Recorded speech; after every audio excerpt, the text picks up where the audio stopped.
उन्हें basic education में जितनी आवश्यकता थी और उसके अलावा उन्होंने सेकेंडरी एजुकेशन में कुछ, क्योंकि उन्हें कुछ लोअर लेवल के एडमिनिस्ट्रेटर चाहिए थे और कुछ क्लर्क चाहिए थे, तो इसके लिए उन्हें भारतीयों की आवश्यकता थी और वही उन्होंने प्रयास किया। इस आधार पर अंग्रेजों ने भारत में कोई बहुत बड़े स्तर पर शिक्षा के प्रसार की दिशा में कोई प्रयास नहीं किए।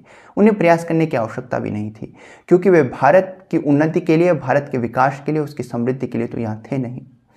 तो उन्होंने कुछ इस प्रकार से, लेकिन आज़ादी के बाद भी, जब भारत 1947 में आज़ाद हुआ, तो इसके बाद भी हमारे नेताओं ने शिक्षा व्यवस्था को लेकर जो है टॉप टू डाउन अप्रोच को अपनाया।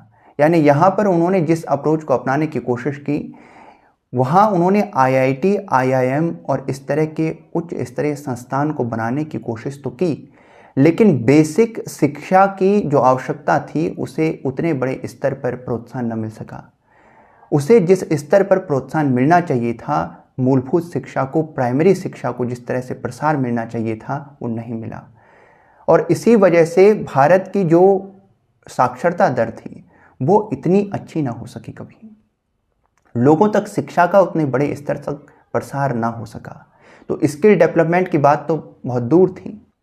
1986 में राजीव गांधी जी की सरकार में ये फैसला लिया गया कि रूरल एरिया तक शिक्षा के प्रसार के लिए कुछ प्रयास किए जाएंगे, और 1986 में एक शिक्षा नीति लाई गई, राष्ट्रीय शिक्षा नीति, और इससे देश के रूरल एरिया में प्राइमरी एजुकेशन की पहुंच के लिए प्रयास किए गए।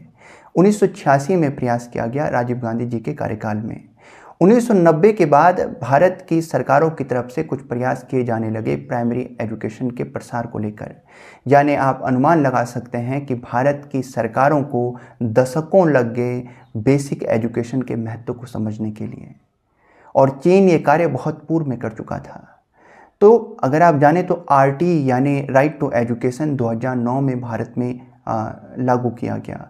2009 में इस नीति को लाया गया जिसमें अनिवार्य और निःशुल्क शिक्षा की बात की जाती है, और ये जो है एक अधिकार की तरह देखा गया। तो शिक्षा के अनिवार्य और निःशुल्क शिक्षा जो है RT 2009 में लाया गया। तो आप कह सकते हैं कि भारत की सरकारों को बेसिक एजुकेशन के महत्व को समझने में लंबा समय लगा, और यही कारण था कि 1990 में यदि आप देखें तो चीन में जो साक्षरता दर थी वह 77% थी, वहीं भारत में यह केवल 48% थी।